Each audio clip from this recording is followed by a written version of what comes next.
program before, and he also spent most of his career as a veterinarian. Please welcome to the stage, Carl Minetti.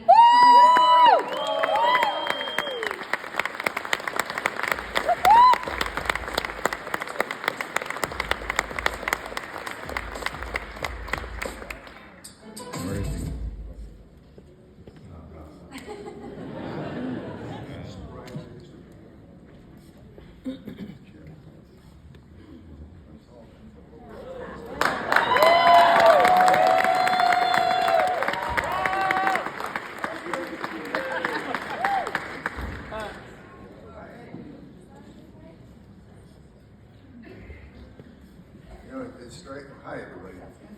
Hi, Carl. It strikes me that a lot of these stories could have been avoided. They've taken some basic advice like, if you don't think too good, don't think too much. Anyway, this is one of those. It too, though, starts about 45 or 50 years ago. I'll be dropping some names here, and I didn't have to change any of them because they're all innocent. They've been trying to get me on do this story on Dark Winter Nights for a couple of years now, and I guess there were some people on the board who were a little bit squeamish about it, but I hope I don't offend anybody tonight, but if I do, that's too bad. So in 1971, I drove up here from Montana. It was in the summer. Was that Montana or Alaska? Anyway, within a couple of months, I found myself out at North Pole Ranch on Badger Road, trying to cobble together an apartment for me to stay in, and also a veterinary clinic in the old dairy barn. So in my apartment, I needed a refrigerator and a stove, and I didn't have any money, so I asked a couple of people who I could go see to maybe buy something used, and they referred me to Refrigerator Bill. Does anybody here in town remember that name, Refrigerator Bill? Raise your hand. Not that many people. I'm surprised. Well, Refrigerator Bill was a crusty little bald guy who never bathed. He lived over there on Catherine Street, over by just off of College Road in Aurora, and always chewing tobacco, wringing his hands like a shyster in an old movie.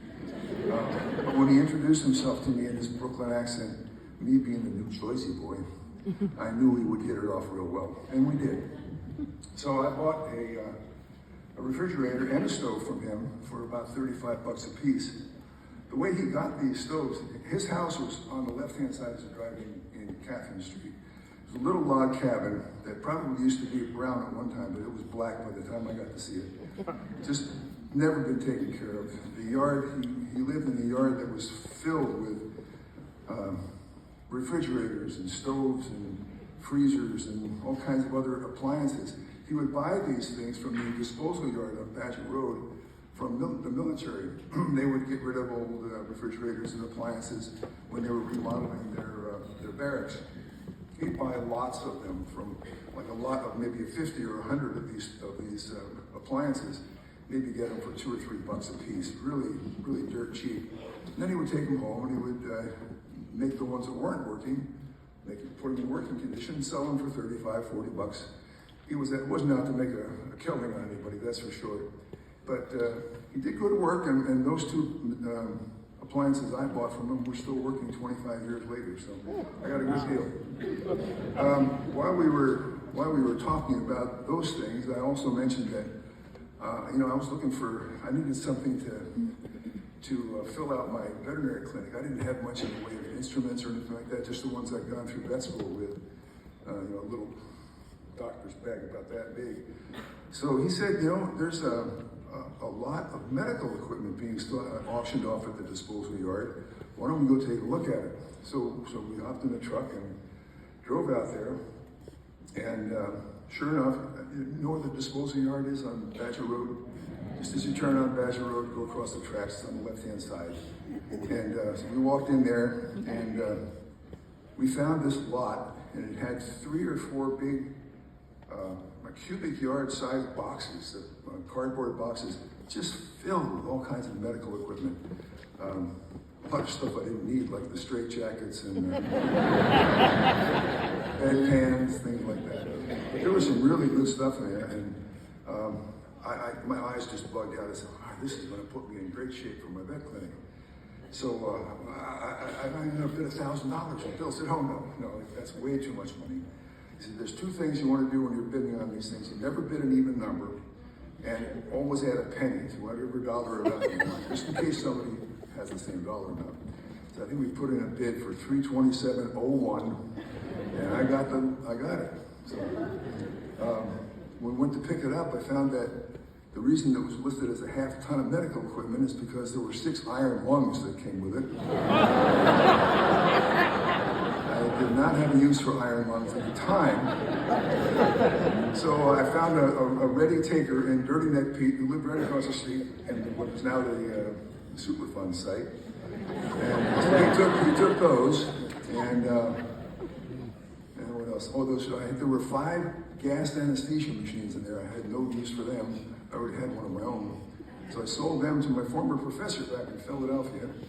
And then the rest of the materials I took back, and I was able to put probably half of it to good use in my clinic. I didn't have to buy sutures for 8 years. A couple of months later, there was another lot of medical equipment that I bid on. I got it also, and one of the things that was in there was a portable x-ray machine that obviously wasn't working, otherwise they wouldn't have gotten rid of it. But I had a friend take a look at it, and he put a 15-cent fuse in it, and it worked perfectly. Wow. It was a great place to get good stuff. So a couple of years later, I got a dog team, and when I wrote this down, I thought, how easy it is to get a dog team in Fairbanks. All you have to do is mention to one dog musher that you want to get a dog team, and within a week you've got a dog team. Everybody brings you their slowest, oldest, triple-list dogs. Oh, this dog he ran me a dead around 3 times, and he's a great dog. He's just a little slow for my team. He said, right. Anyway, I got this dog team, and now I need to feed them. So I had about 20 dogs. And one of the perks of being a veterinarian is that every once in a while somebody would call you and say, "Gee, my horse got hit by a car last night. I don't know what it's dead. I don't know what to do with it." Well, I have a dog team. And if you don't mind me feeding that thing to my dogs, I'll take it off your hands. Well, that worked more often than you would think. So it's a hard place for horses up here. Horses, cows, anything that would die. People would call me up and ask me if I needed it, or how do I get rid of this thing? Well, I had the answer for them. There's one other thing I wanted to say about that.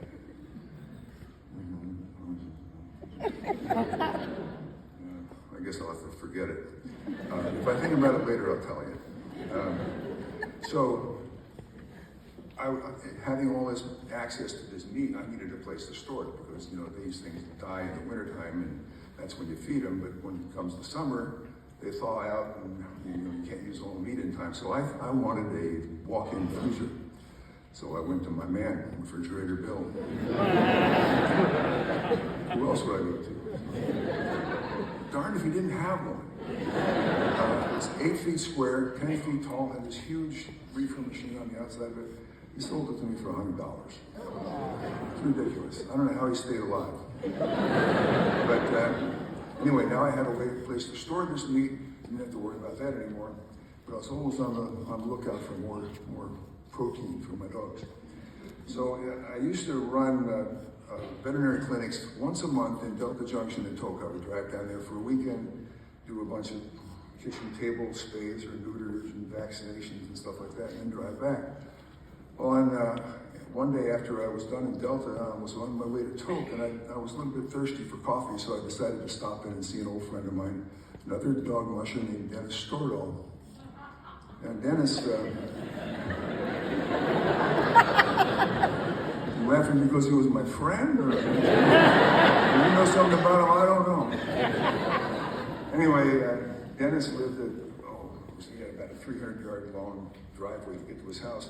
and you had to drive right past this dog lot to get there. So I'm looking at this dog lot, and there's feathers all over the place. These white feathers all over. I said, what the heck happened? A herd of suicidal seagulls died here or something? Well, I asked Dennis what was going on. He said, no, those are chicken feathers. He said, there's a guy up in Delta who raises chickens for and sells the eggs to Fort Greeley. I said, oh, that's Lee Fed. I know him. He's a good friend of mine. So he said, yeah, whenever a chicken stops laying an egg a day, they cull it, and they give it to either somebody who wants to raise chickens for their own eggs, or dog mushers come and pick them up. He sells them for 50 cents a piece. That's a pretty darn good price for 4 or 5 pounds of meat. So he said, yeah, you can take some right now if you want. I got about 100 of them that I'm going to call right now. And I said, well, I would, but I just don't like the idea of feeding a chicken to my dogs. You know, whole chicken. They have to chew up the feathers and the beak and the bones and stuff. And I had problems with taking bones out of the dog's intestines anyway. I just didn't think that was going to be a good idea. So he said, I think I got the answer for you. He said, I used to have about 200 hogs because I supplied pork to Fort Greeley as well. And what I had the contract, this is Lee talking, so I had the contract for all the unused foods and spoiled foods at the PX and all the table scraps from the mess halls. And he would take all those things and he'd put them in this machine and it would grind everything up and he would add that to his hog food. And that's how what he used to do that. And he called the machine the Hogger. And he said, it's right out here in the barn. So he took me out to the barn and he takes this tarp off of a pallet and out comes the Hogger. So the Hogger is essentially is a wood chipper. About 16 inches wide, maybe 8 inches deep, 2 feet high, or 16 inches high, whatever, about the shape of this thing. In the bottom is mounted a great big steel roller, heavy roller, on the outside of the pulley to turn that roller. And embedded in the roller are 2 steel blades. And as this thing rotates, those blades come against the steel bar. Anything in between gets chopped up, spit out the bottom, and into some kind of container. So he said, this should take care of your problem. And I said, okay, I'll give it a try. So I loaded it right on the back of my truck. He gave me 5 chickens for nothing. I put them in a cage and off we go back to Fairbanks. So on my way back to Fairbanks, I'm thinking, how am I going to power this thing? I need maybe a 2 or 3 horse electric motor might do it. Refrigerator Bill. I went to Bill, and like I said, it was a summer day. I found him outside in his yard. And I said, Bill, I need to. This is my, excuse me. I get dry up here. I said, Bill, I need a 2 or 3 horse electric motor. You got anything like that? He says, yeah, I think I got one inside. So I asked you before how many people had heard of Refrigerator Bill. And I've told this story dozens of times. And I've never found anybody who's actually been inside Bill's house. I have. I'm Callahan, I have. I love Bill. Bill was wonderful. Really? Yes. I'll talk to you later, Don. Yeah. Anyway, you'll probably attest to the fact that it was worse outside than it was inside. What I remember is you open the front door and there's dirt all over the floor. Yeah. It was filthy. Way over in the left-hand corner was his kitchen, and if you were there in the wintertime, you'd have the oven door open, and the oven filament would be on, and all the burners on top. That's how he heated his house with his electric stove. But he admonished me when I bought my stove. He said, "Now don't use this to heat your house." So anyway, so on the left, right as you went the door on the left, he had an overstuffed, like a leather reclining chair. It was one of the only clean things in the place because he sat in it all the time. And on either side of it was a an end table. It's covered with little springs and Kniffler pins and nuts and bolts, all kinds of stuff he would put together to help put these things back together. This is evidently where he did all of his work for refurbishing these machines. And then right across, so he's on the left-hand side, you're walking in the door. On the right-hand side was about a 4-foot square hole that I'd never paid much attention to, other than the fact that I knew that he spit down there when he was chewing tobacco. So this day we walk in the house and he turns on a light switch. And a light comes on down in that hole. And for the first time, I noticed that there's stairs down there. So Bill had been using his basement as a spittoon. And that wasn't too big a deal until he told me, I think I got one in the basement, follow me.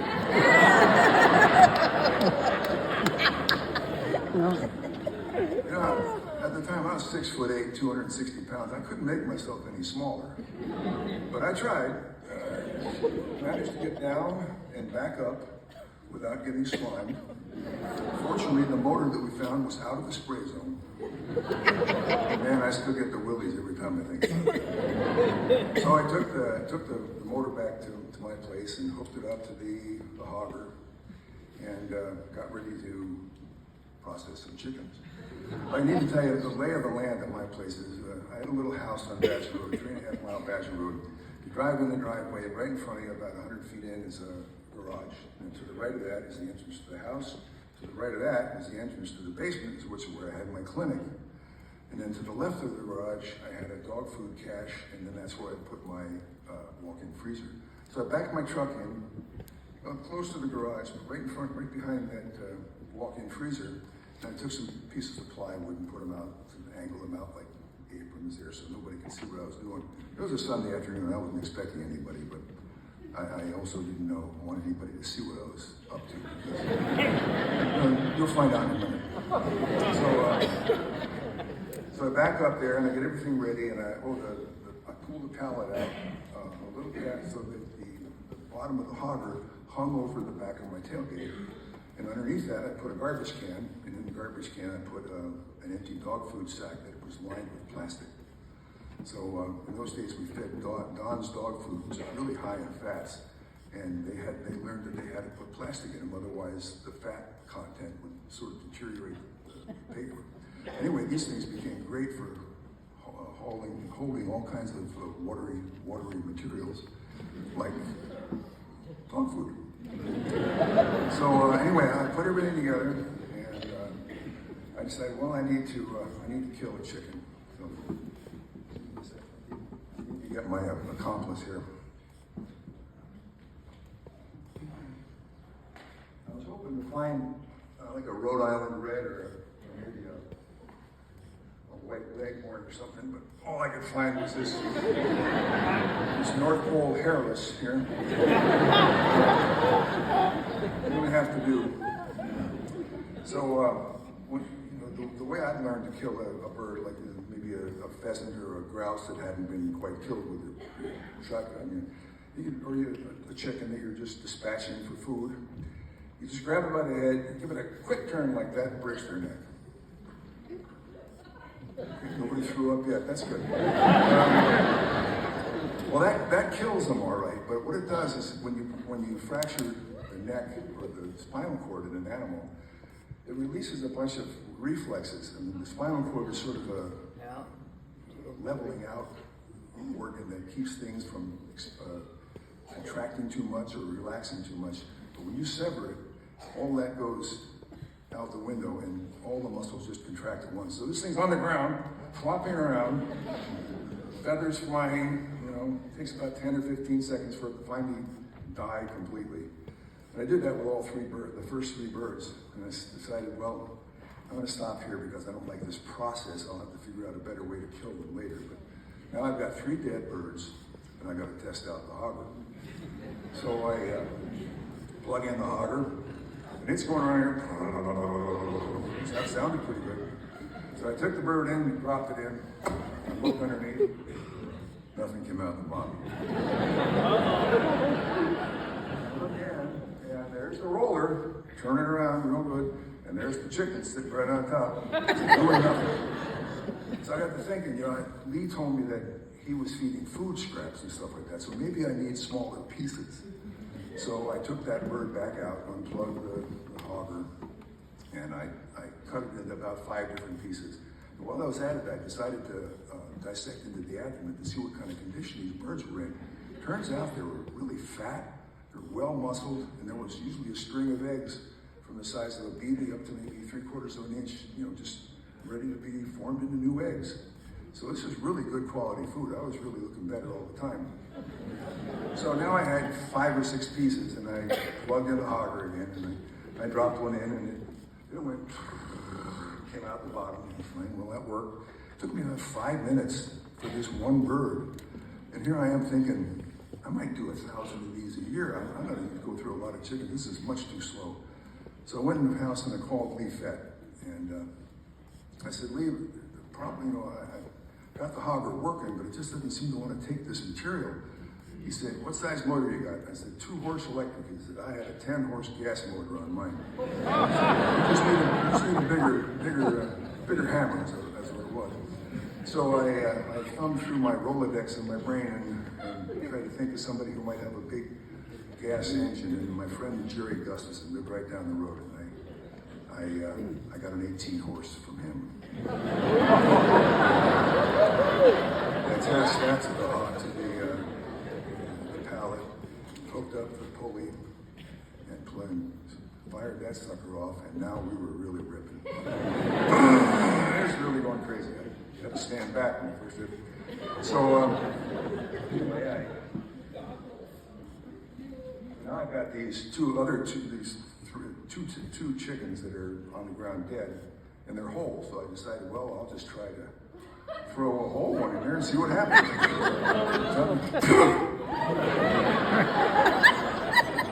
Less than a second. I couldn't believe it. Those little pieces took 5 minutes. I took the other one, dropped it, and right in the bag. Wow, this is fantastic. So now I need a better way to kill these birds. So I had 2 left, so I experimented with one. So I'll just cut its head off. So I got my axe and a chunk of firewood for a chopping block, and picked the bird up by the feet, and held him upside down, laid him down on the thing there, and chopped his head off. Put him on the ground, and those reflexes now had me. I had a flopping bird spurting blood. Totally unacceptable. But so I dropped him through the hole. But I noticed when I picked up the birds by their head to break their neck, they didn't like that at all. They went wild just picking them up. But when I picked the bird up by its feet to cut its head off, it calmed down right away. And I'm thinking, you're thinking too. Cool. So I'm thinking, the bird's head is down, Hogger loads from the top. What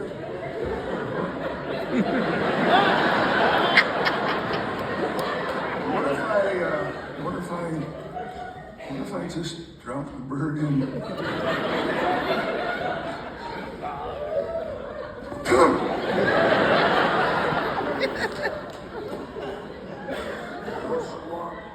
No feathers, no blood, no muss, no fuss, no bother. Yeah, the hogger, it was working. So as those the last of the birds I only had 5 that he gave me. So until next week when I went down there to get more, I tried some other things that were in my freezer. I had a couple of racks of moose ribs, put them in the hogger. Right down, boom. 1/8 of an inch, not even 1/8 of an inch, 1/16 of an inch thick slices. You could bend them with your finger. You could see through them. They were like little potato chips. You cut anything I put in there, you got to stand back for this stuff. So anyway, the following week, I went down and I bought 500 birds. Brought them back in my truck. You could have followed me like Hansel and Gretel with all the feathers I left down the junction in Badger Road. Anyway, I found out that I could go through about 300 birds an hour. 18 birds per bag, right into the freezer. And man, our dogs never ran better than that. This is fantastic food, you know. But I had worried, you know, I was still wondering if there was going to be any kind of side effects from feeding all this roughage material, you know, the bones and the beaks and the feathers and eyeballs and whatever. But you know, when you feed dogs, you also have to pick up after them. So, you know, you get a good idea how a dog's digestive tract is working by what you see on the ground after you feed them. Well, the only real side effect we ever saw was about every 3 days, each dog would poop up a package of feathers. Yeah, the Hogger.